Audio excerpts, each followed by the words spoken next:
Boa noite a todos, sejam bem-vindos, sintam-se em casa. Aqueles que vêm pela primeira vez, sintam-se acolhidos.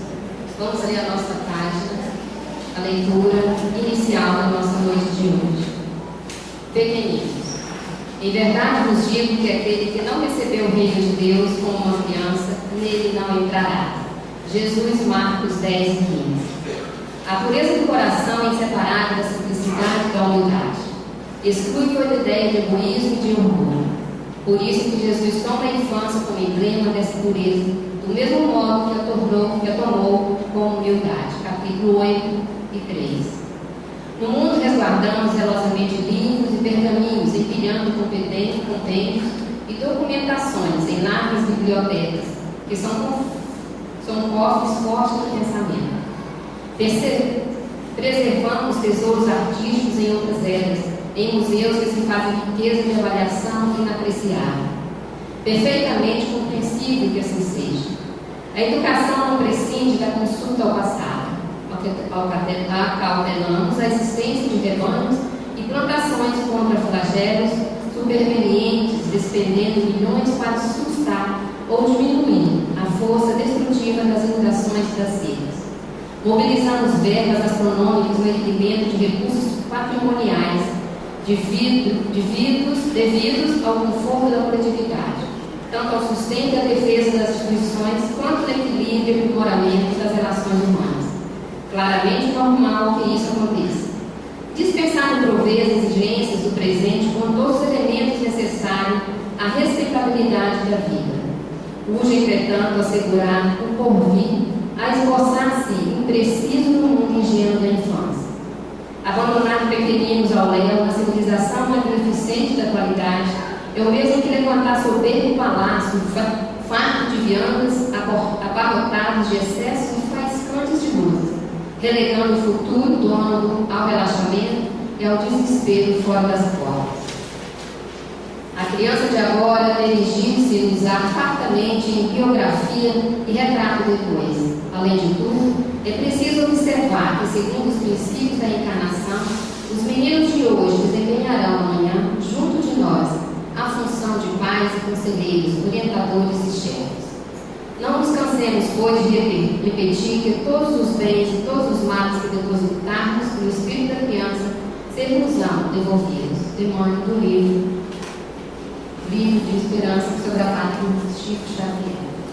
Vamos elevar nossos pensamentos, cerrar os nossos olhos, para que nós possamos assim entrar em comunhão com o nosso Pai maior. Deus, nosso eterno Pai, Jesus, nosso mestre querido, companheiro e amigo de todas as horas. Agradecemos, Senhor, por este momento de paz e de oração, que possamos deixar-nos envolver pelas vibrações de harmonia e de equilíbrio que emanam de Ti. Que possamos, Senhor, remover as impurezas dos nossos corações, das nossas mentes, nos envolvendo, Senhor, nesse clima de paz. Que nós possamos, Senhor, mudar nosso padrão vibratório para entrarmos em sintonia com os planos superiores. Deixar que a paz reine em nossos corações e em nossas vidas. Agradecidos, então, Senhor, pela presença de todos. Que cada um possa sentir a vibração dos espíritos amigos. Que nós possamos nessa noite nos fartar, nos nutrir do banquete espiritual que essa casa nos oferece. Que o nosso companheiro amigo, o expositor da noite de hoje, possa ser amparado, protegido e guiado pelos espíritos amigos. E que nós possamos colaborar, contribuir na emanação de paz, vibrando positividade. Que neste momento nós possamos rogar, presente os benfeitores espirituais no meio da casa, para que estejam conosco agora e sempre. Que assim seja. Com grande alegria que nós recebemos nossa companheira e amiga Eduardo Gomes. Seja bem-vinda e obrigada. Tá? Gente, agradecer, tenho eu que agradecer a direção dessa casa, sempre que nos pede para fazermos um estudo. A primeira pessoa que recebe a informação e que nesse estudo se enriquece somos nós que estamos aqui passando para vocês.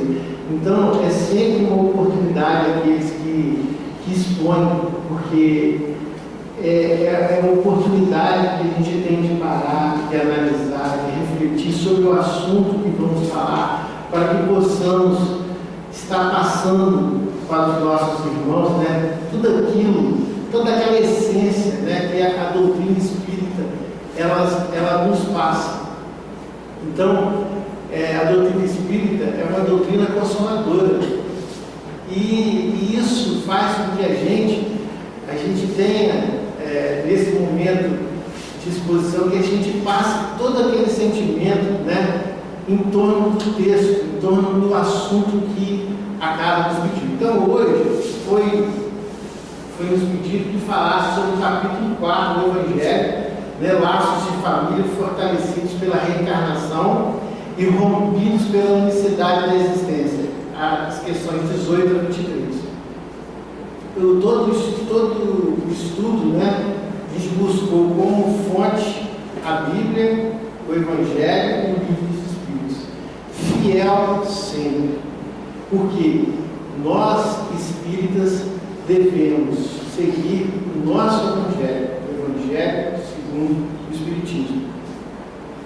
E sempre, quando formos expor alguma coisa, é importante que a gente, né, fale sobre os princípios básicos do Espiritismo. Isso é importante porque aqui hoje nós temos pessoas que estão vindo pela primeira vez, né? Temos pessoas que já estão com mais frequência, assim como nós temos outras que já estão aqui pode falar tudo para mim, porque eu não tenho o texto para a filmagem, né? Então, é importante que a gente esteja, antes de começarmos a falar sobre o assunto da noite, expomos esses princípios, a existência de Deus, né? A existência é a sobrevivência do Espírito, a reencarnação, a pluralidade dos mundos habitados e a comunicabilidade dos Espíritos. Então, baseado nos princípios espíritas e na doutrina, em todos os livros que acompanham o capital dessa doutrina, nós temos condições hoje de pensarmos, de agirmos, de entendermos todo o processo de evolução que acontece no mundo, né? Nós já estamos vivendo numa época em que se já passou, né? Nós já passamos por vários períodos reencarnatórios. Nós não somos mais espíritos primitivos. Nós já somos espíritos milenares. Então nós temos condições de analisarmos aquilo que nos vem através da terceira revelação do Cristo, que é o Espiritismo. Então, como nós vamos falar sobre os laços, né, de família fortalecidos pela reencarnação, nós vamos primeiro lembrar daquela passagem, né, que aconteceu há mais ou menos 2.000 anos atrás. Aquelas frases, né, que surgiram em meio à multidão, né, aonde alguém disse: quem é minha mãe? Quem são meus irmãos? Talvez vocês não se recordam, muitos vão se recordar obviamente, que durante uma passagem de Jesus pela terra, e ele falando à multidão, chegou então alguém e disse assim, falando ele ainda à multidão: eis que estavam fora sua mãe e seus irmãos, pretendendo falar. E disse-lhe alguém: eis que estão ali fora tua mãe e teus irmãos, que querem falar-te. E ele, porém, respondendo, disse ao que lhe falaram: quem é minha mãe? E quem são meus irmãos? Vejamos o que o Cristo quis nos colocar naquela época. Será que o que Jesus nos falou foi uma negativa de sua família? Será que Jesus renega a sua família ou nega a sua família? Será que foi isso que ele quis colocar? Ou ele quis nos colocar um ensinamento e chamar a atenção para uma coisa que ele tinha absoluta certeza que naquele momento poderia ser polêmico, como foi e como é até hoje por algumas doutrinas, que interpretam ao pé da letra aquilo que está escrito no Evangelho. Só que Jesus, ele já sabia, ele é um Espírito, ele é o Cristo, é um Espírito milenar, ele é o Cristo, ele já sabia que ficaria para nós o que hoje estamos buscando. Quem é verdadeiramente a minha família? Essa é a questão do objetivo do nosso estudo da noite de hoje, né? Conhecermos verdadeiramente a nossa família. Bom, o Evangelho no item 18, ele inicia com esses dois parágrafos afirmando, né? Os laços de família não são destruídos pela reencarnação, como pensam certas pessoas. Isso aí, gente, nada mais é do que a transcrição do Evangelho segundo o Espiritismo no capítulo 4, item 18. Está escrito isso lá. Ao contrário, eles são fortalecidos e apertados. É o princípio oposto que destrói. Então, vejamos, quando nós vamos buscar no Livro dos Espíritos, o que Kardec buscou em sua pesquisa junto aos Espíritos, em sua compilação da doutrina, né, em relação à família. Porque, para mim falar de estreitamento de laços, eu preciso saber o que é a família, o que compõe, será que eu entendo perfeitamente quem é a minha família? Será que eu sei? Será que eu posso afirmar que a minha família são quem? Como Jesus nos colocou. Quem é a minha mãe? Quem são meus irmãos? Então, quem é a minha família? Nós temos a oportunidade agora de conhecer toda aquela informação que a doutrina nos coloca, para que nós possamos refletir de maneira diferente em relação à nossa família e conhecermos aqui no mundo corporal, no mundo material, que a nossa família se estende muito mais do que nós pensamos, que muitas vezes nos rodeamos de laços consanguíneos, de sobrenomes, né? E na verdade, quando a gente vai buscar na doutrina as informações sobre a família, a gente observa que a família é algo muito mais do que aquilo que a gente imagina. E durante o estudo nós vamos estar tendo a oportunidade de comprovar isso através, né, da espiritualidade, através das informações que os Espíritos nos trouxeram.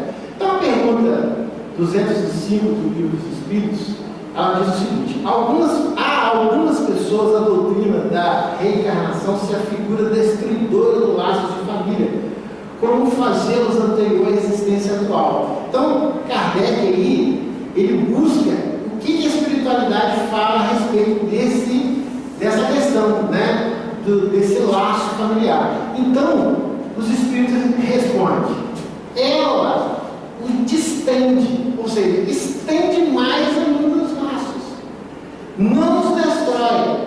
Isso é a informação dos Espíritos para a gente. Fundando-se o parentesco em afeições anteriores, menos precários são os laços existentes entre o membro de uma mesma família. Essa doutrina amplia os deveres da fraternidade, porquanto no vosso vizinho ou no vosso servo pode ser achado um espírito a quem tenhais estado presos aos laços da consanguinidade. E aí, se você analisar bem o que os Espíritos nos falam ali, e se eu sou um espírita convicto sobre a reencarnação das minhas várias existências, eu vou entender por que Jesus, quando veio e propôs a nós,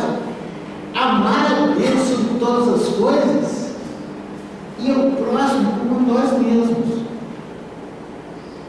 Nesse momento, é o momento que a gente para a gente refletir que Jesus, ele nos coloca em uma situação onde nós vemos que aquele nosso vizinho, ou aquele servo, ele pode ter laços consanguíneos comigo.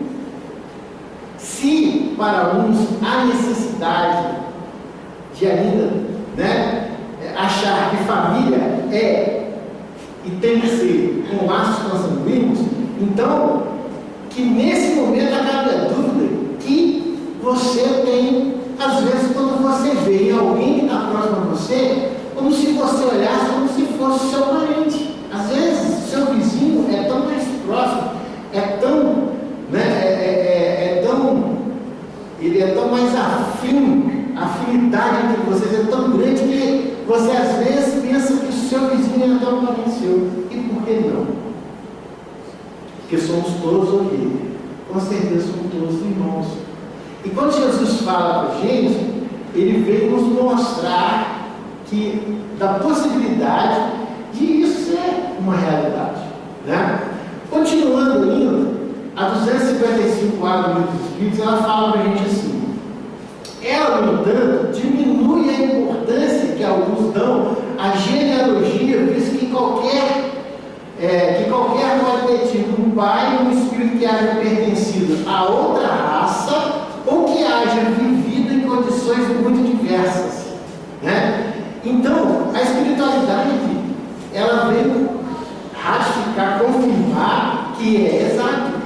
Isso é exato. Mas essa importância assenta-se aonde? No orgulho. Nós sabemos que uma das chagas da humanidade é o orgulho. Então, veja bem, os títulos, a categoria social, a riqueza, eis o que esses tais veneram nos seus antepassados. Que coraria de contar como um ascendente, honrado sapateiro, orgulhar-se-ia de descendência de um gentil homem devasso.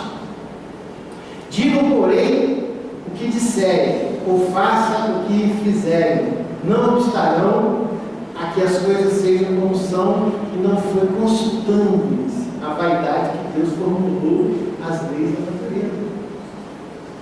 Então, meus queridos irmãos, às vezes nos orgulharmos de nossa parentela consanguínea, não sei lá grandes coisas, porque na realidade nós teremos irmãos consanguíneos de toda a natureza, seja ela boa, seja ela ruim. Assim como também teremos os nossos irmãos espirituais, da nossa família espiritual, que é aquela aqui, daqui a alguns minutos, nós vamos entender que é e será a nossa verdadeira família. Muito bem. Continuando o Evangelho, ele nos fala, presta bem atenção, olha o que ele nos fala. No espaço, os espíritos formam grupos ou famílias unidos pela afeição, simpatia e identidade de inclinações.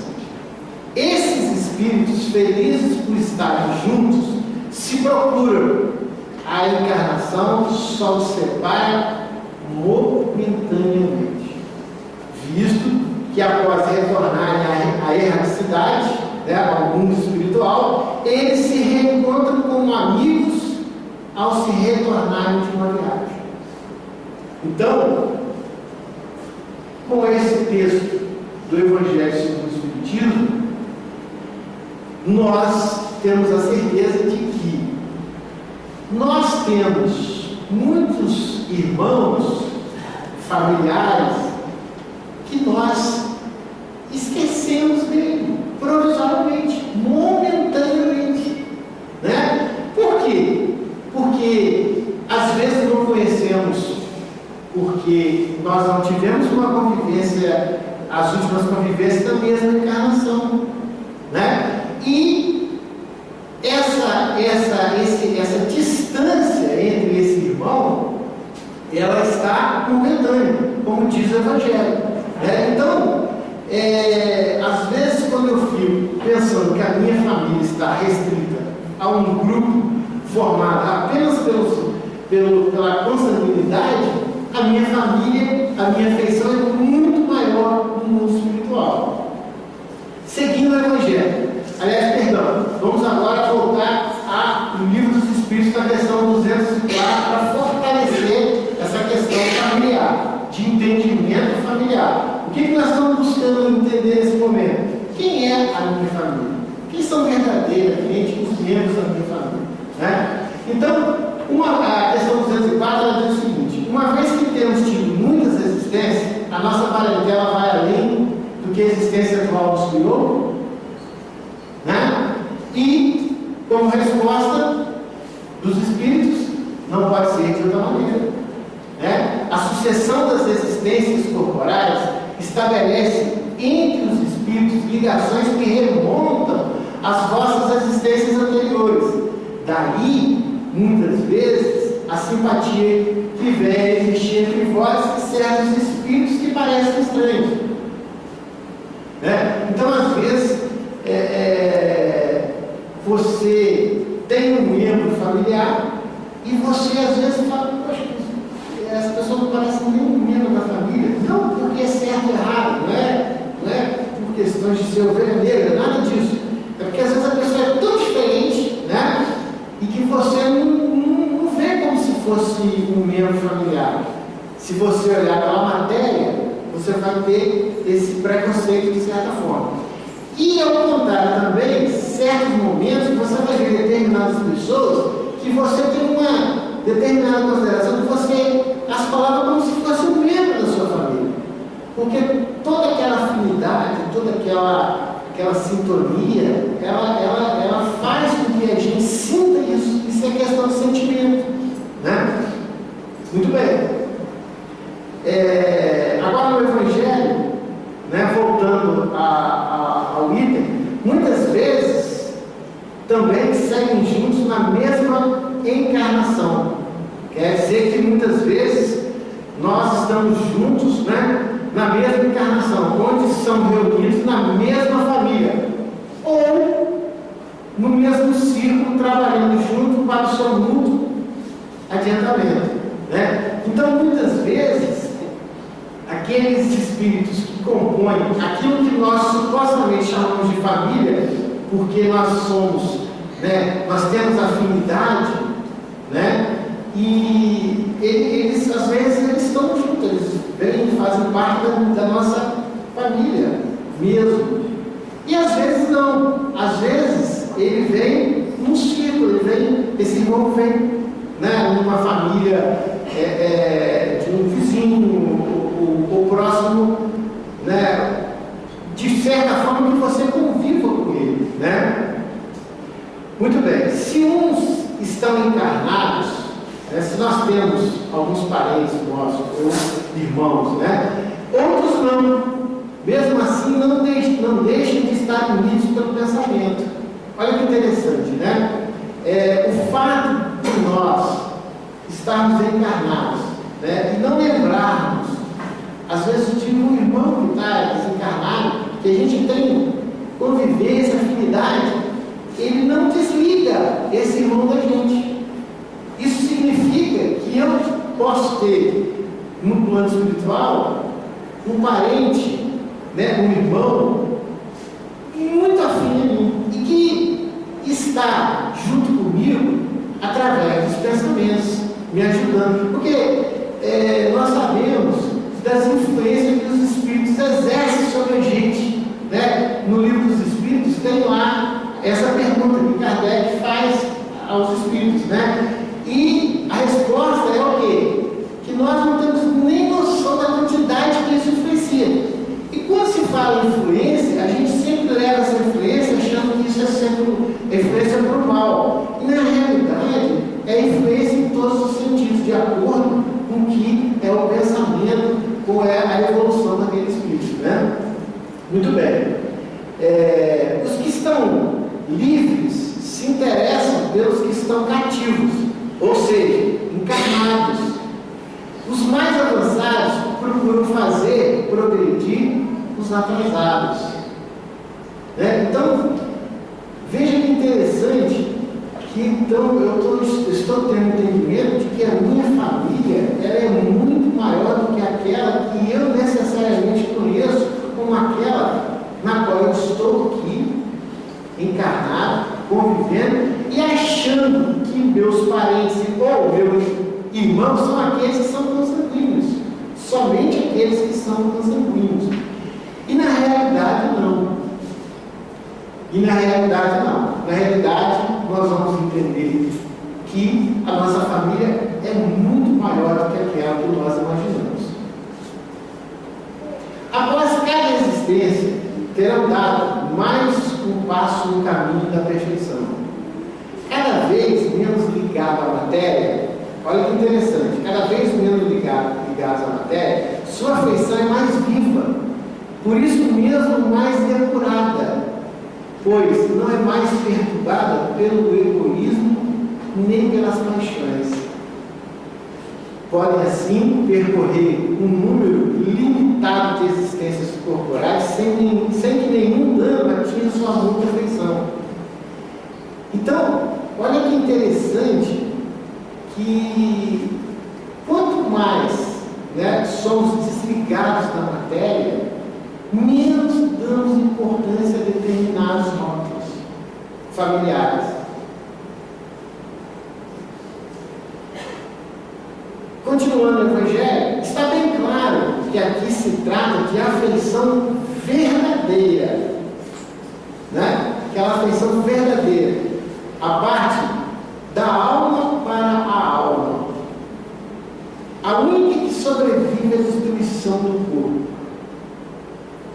Porquanto os seres que na terra se unem apenas pelos sentidos, não têm nenhum motivo para se procurar no mundo dos espíritos. Então, vejamos que a verdadeira aproximação entre duas almas está na sua afeição, está naquilo que a aproxima verdadeiramente.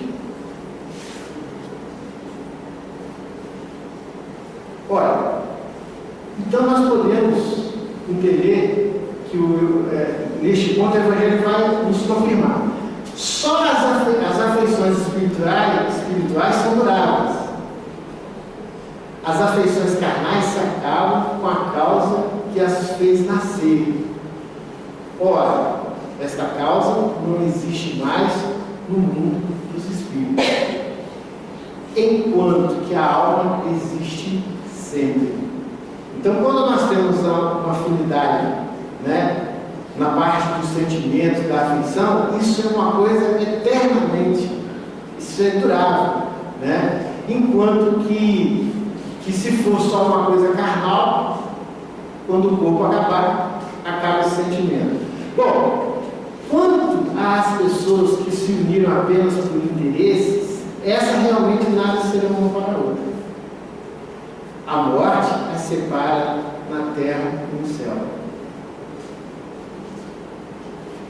Bom, continuando o Evangelho, o item 19 agora fala entre a união e a afeição que existe entre os parentes, São indícios de simpatia anterior que os aproximou. Assim, costuma-se dizer que uma pessoa não é da família quanto do seu caráter. Seus gostos e inclinações não têm nenhuma semelhança com os dos seus parentes. Ao se dizer essas palavras, enuncia-se uma verdade maior que se supõe. Então, vejamos, a união e a afeição que existe entre os parentes é com certeza um indício de simpatia. Porque às vezes nós temos determinada restrição com determinados parentes nossos, que a gente fica até imaginando, né? Por quê? Por que isso, né?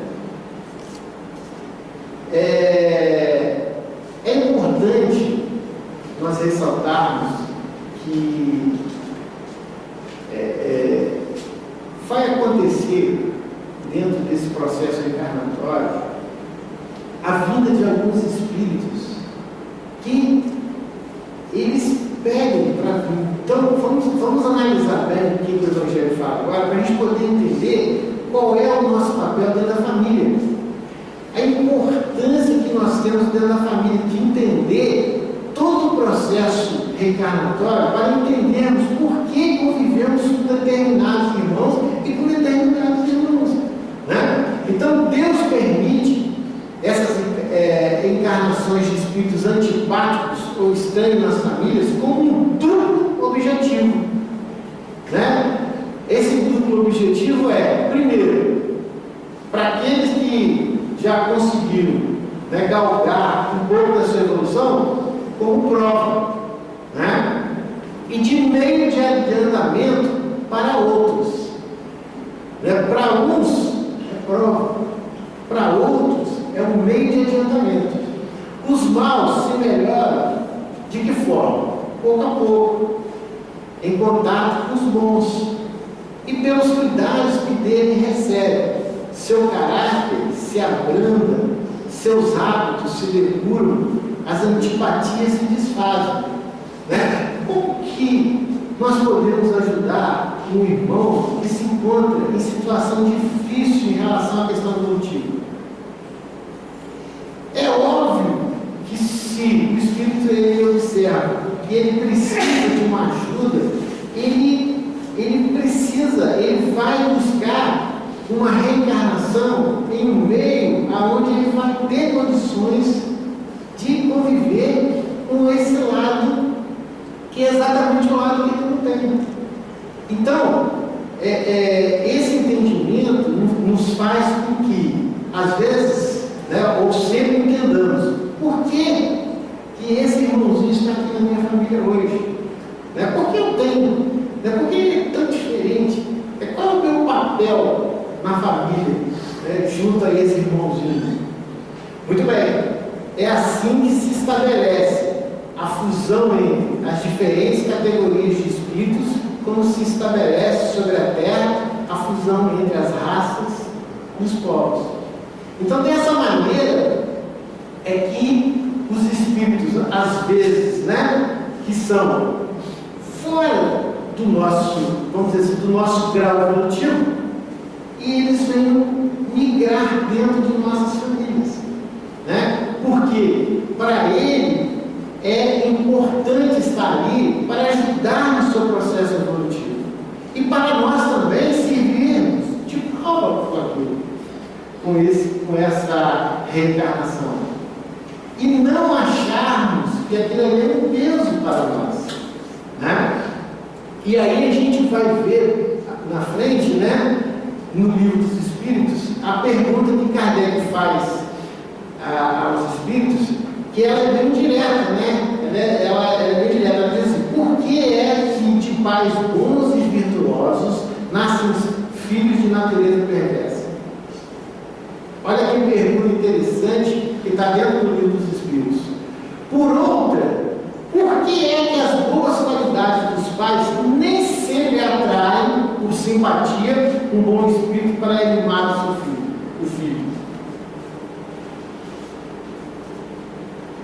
A espiritualidade então responde: não é raro que um mau espírito peça que lhe sejam dados bons pais,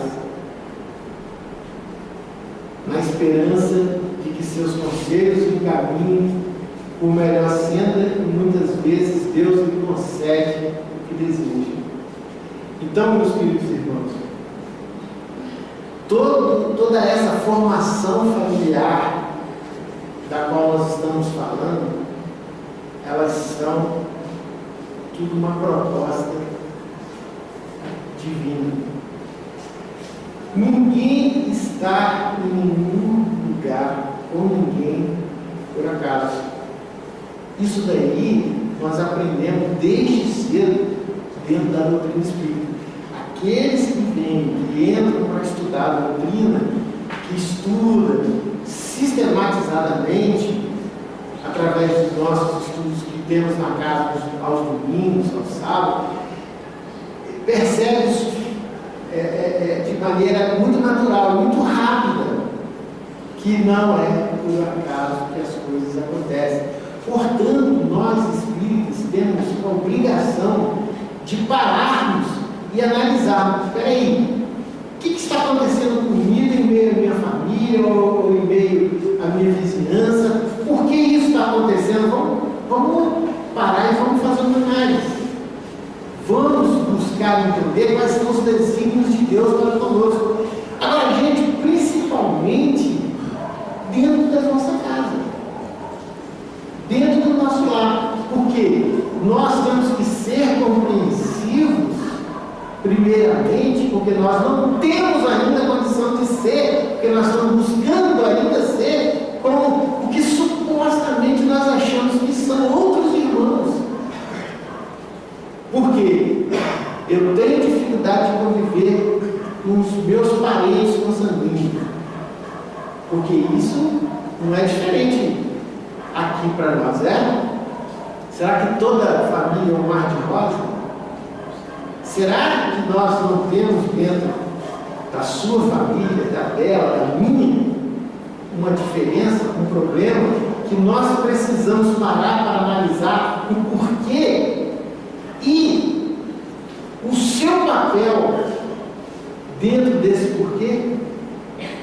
Então é importante que agora a gente faça uma reflexão sobre os desígnios de Deus para conosco, né? Até conseguirmos, gente, chegar a expandir o nosso amor de forma que nós consigamos o que o Cristo vem nos propondo, amar incondicional, né? Mas primeiro precisamos fazer o dever de casa, precisamos amar a nossa família, precisamos entender que aquele espírito que está ali, ele não é um espírito que foi criado naquele momento da concepção do corpo, porque isso o Espiritismo já me respondeu lá no início dos princípios. Lembra aqueles princípios básicos do Espiritismo? Ali nós sabemos que tem um item que fala a reencarnação. Então, quem está nascendo junto à minha família naquele momento? Que espírito está chegando para a minha família? O que eu preciso fazer? Isso é de extrema importância. Isso é para nós que temos essa informação fazermos diferente. É por isso que muitas vezes o espírita ele tem a oportunidade de resolver os seus problemas de forma mais fácil, e que para um contexto, para outros, torna-se um grande problema, porque não se tem explicações para algumas doutrinas e determinadas coisas, e o Espiritismo nos traz de bandeja, nos entrega de bandeja a resposta na qual nós queremos e estamos buscando para várias perguntas que nós fazemos a nós mesmos. E o que falta é, às vezes, nós pararmos para analisar como vamos resolver o problema. Porque nós já sabemos, mas precisamos parar, refletir e tentar entender como vamos resolver o problema. O item 20 do Evangelho, ele fala a respeito do receio, do aumento indefinido de parentes em consequência da reencarnação. Porque quando se fala em reencarnação, a pessoa já logo, e aí eu gosto de me colocar, porque aí é quando a gente se coloca quando a gente está errado, aí é fácil para a gente. Eu pensava, olha que interessante, eu pensava que a reencarnação seria uma coisa que multiplicaria, seria uma receita de bolo, e aí eu teria 10 reencarnações, 10 pais, 10 mães, 10 irmãos, sei lá, e aí sim. Então, eu vou começar saber, entender que o conceito de reencarnação, ele não é essa receita de bolo. Ele é diferente. E a espiritualidade, os espíritos nos explicam através da doutrina, né? Então, o receio do aumento definido dos parentes em consequência da reencarnação é um temor egoísta, que prova que não se possui um amor bastante amplo para alcançar um grande número de pessoas.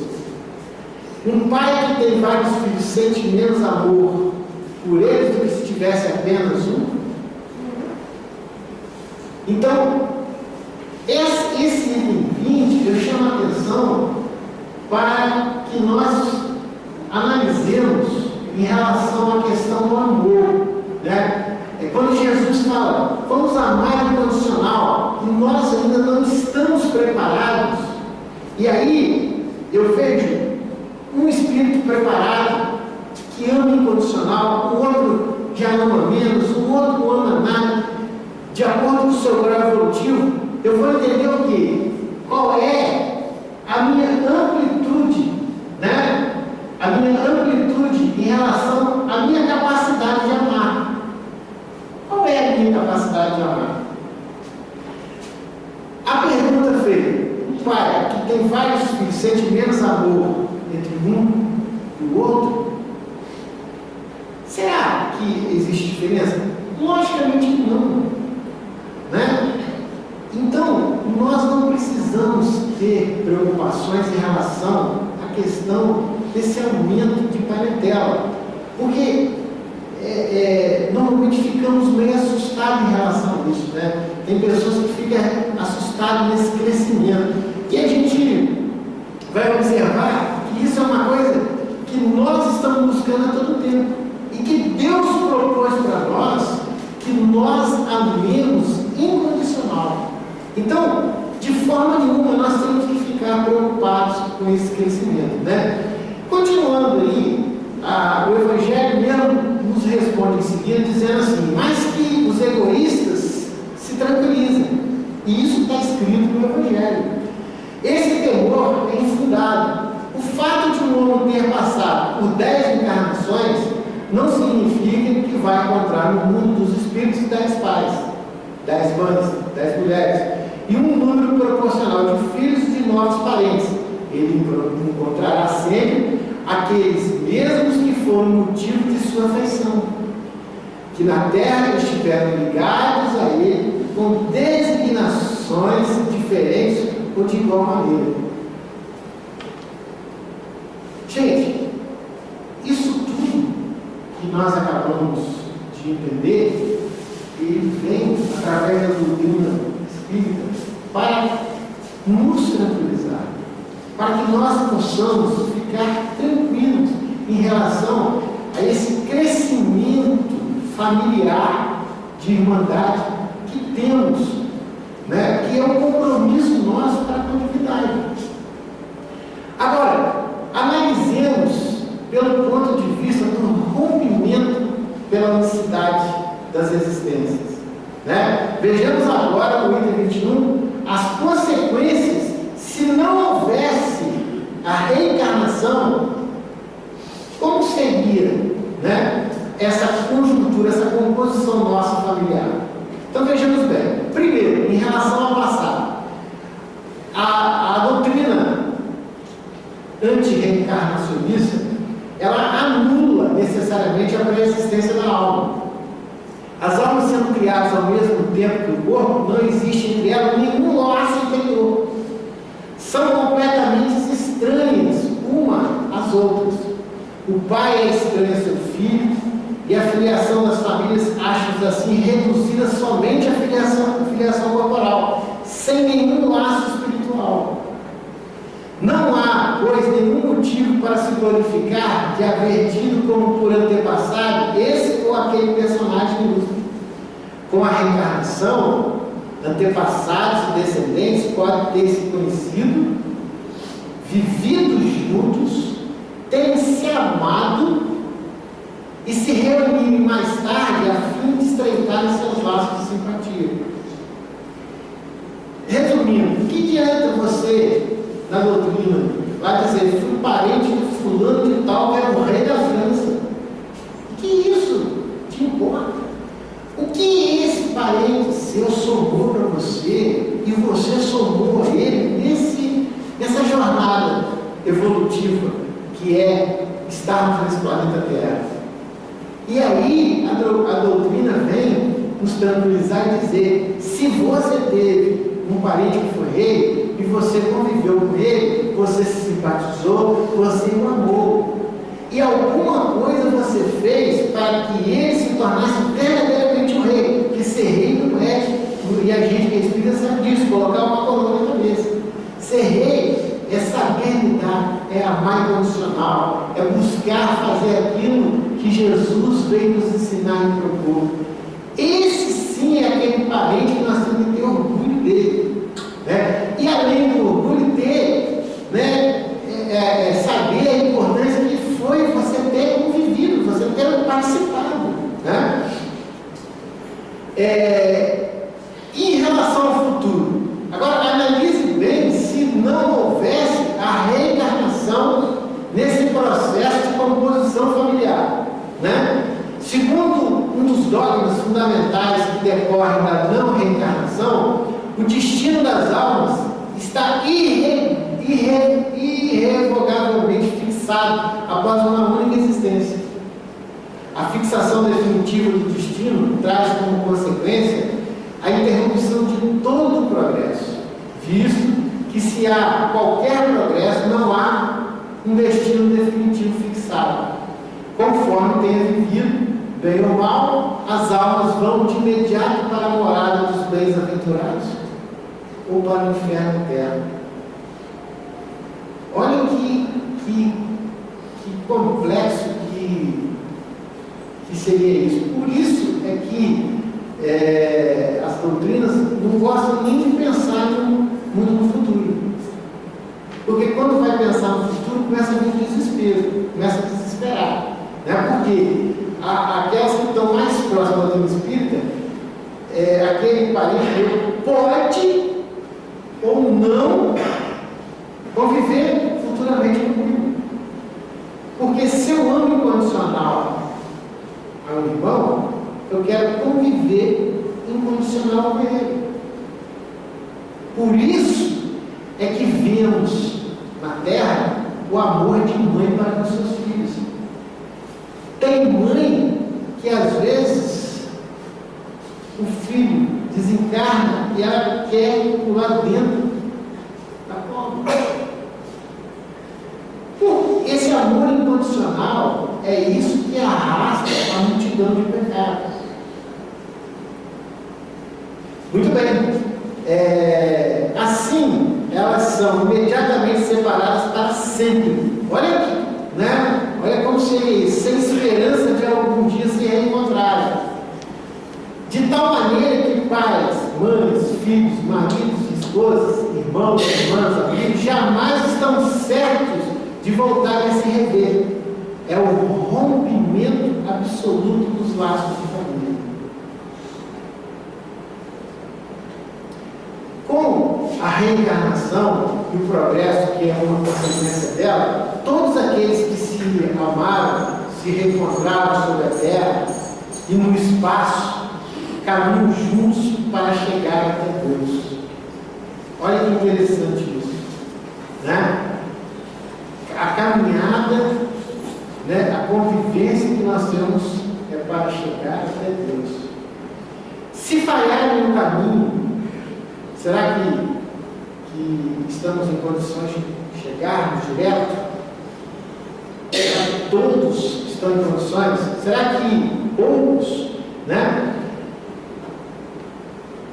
retardarão seu adiantamento e sua felicidade? Se falharem no caminho, retardarão seu atendimento, seu adiantamento e sua felicidade. Mas suas esperanças não estão totalmente perdidas.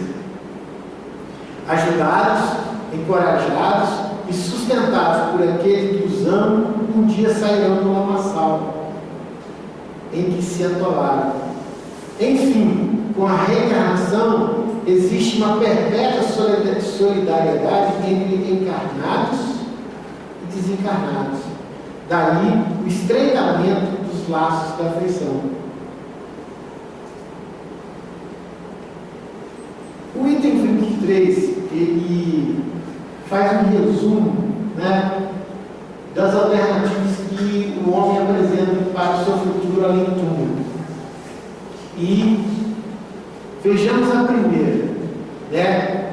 O que é a primeira alternativa que o homem tem além do túmulo em relação à doutrina materialista?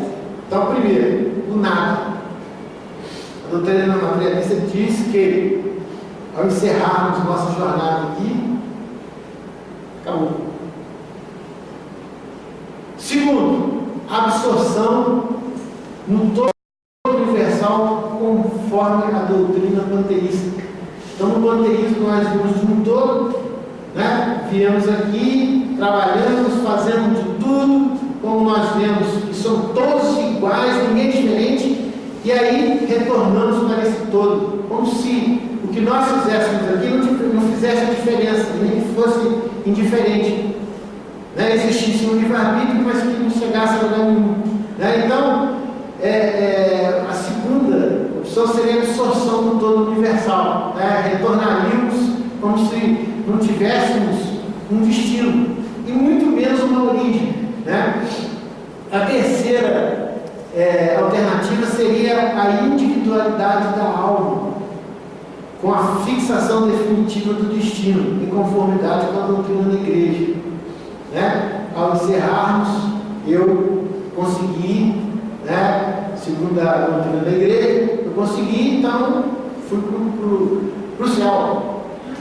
E se eu não conseguir, eu fui para o inferno. Às vezes posso ter ido para o purgatório, né? E ainda tem o limbo também, né? Segundo a igreja, né? Então essa seria a terceira alternativa, né, para o homem no seu futuro, né, além de tudo. E por a quarta alternativa, né, seria a individualidade da alma com a progressão infinita segundo a doutrina espírita, né? Então vejamos o que se encerra o nosso estudo de hoje. Encerra da seguinte forma: de acordo com as duas primeiras alternativas, os laços de família são rompidos após a morte, e não há nenhuma esperança de um reencontro entre os seus membros. Com a terceira, há a possibilidade de reencontrar, desde que estejam no mesmo meio, que tanto pode ser o inferno como o paraíso. Com a pluralidade das existências, que é inseparável do progresso contínuo, existe a certeza de que continuam as relações entre aqueles que se amaram. E é isso que constitui a verdadeira família.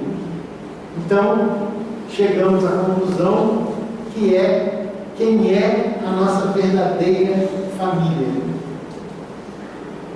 Então, fica agora a pergunta a vocês: de quem é a sua verdadeira família? Quem são os seus irmãos? Quem você acha que é seu irmão? Quem você acha que pode ser seu irmão? Será que por eu evoluir, ter a minha individualidade adiantada, eu vou estar livre de conviver com determinado tipo de espíritos? Eu preciso disso, nós precisamos. Então, quem são os nossos verdadeiros familiares? São todos aqueles bilhões de espíritos que estão nesse órgão junto com a gente, que estão ali para poder compor a nossa família universal, a família que verdadeiramente representa aquilo que nós somos, porque nós somos quem? Viemos de onde? Né? Não somos nascidos simples e ignorantes? Todos são simples e ignorantes. E aí vamos fazer a nossa jornada, nós vamos ter a nossa jornada evolutiva com o objetivo de formarmos uma família para podermos fortalecer o nosso ciclo evolutivo, para podermos externar o amor que foi posto nas leis da natureza, até mesmo nos animais. Né? Então, eu gostaria que vocês, nesse momento, refletissem sobre quem é a minha verdadeira família. Então, saibam que qualquer um dos bilhões, e aí aqui eu não quero cometer um erro, mas nós sabemos que são mais de 20 bilhões que compõem, né, a gama de espiritualidade desse órgão, pode ser um de nossos irmãos. E por isso Jesus nos diz: amai os nossos irmãos incondicionalmente, até que você descubra que consanguinidade é apenas uma gota no ciclo familiar. Gente, eu agradeço a vocês por ficarem até agora, né?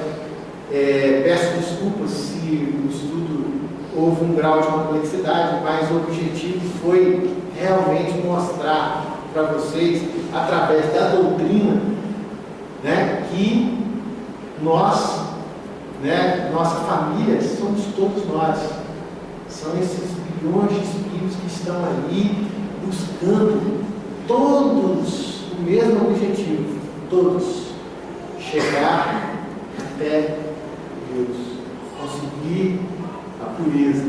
Para isso precisamos ajudar para ser ajudado.